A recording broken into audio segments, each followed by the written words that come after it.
if you think about the Israel issue on campus, the main thing that's going on is that the Jewish students think something that most students disagree with.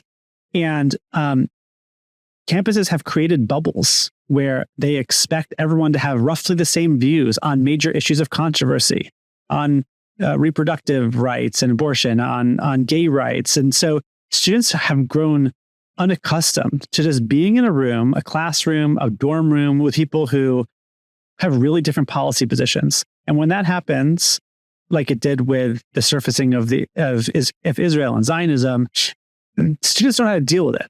And so the way for them to deal with it is just to learn that, oh, actually, all of these issues are pretty complicated. There's a lot of gray area. People who are reasonable reach different conclusions than they do about our moral issues.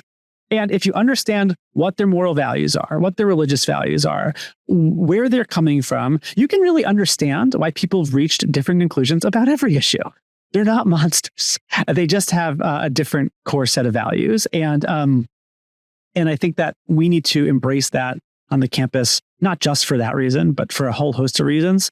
And I think we can do it. So I'm right now sort of like looking for partners and anyone else who has energy around campus ideological diversity issues. I have been involved over the last year in this initiative around viewpoint diversity in the Jewish community. And I think a lot of things you are describing on campus are also true more broadly in the Jewish community and in society.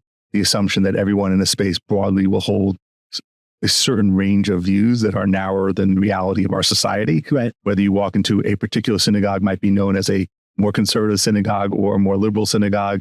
A particular Jewish institution has assumed that the board broadly agrees on X and Y well beyond the continued thriving of the Jewish people is something that the entire board ought to agree on.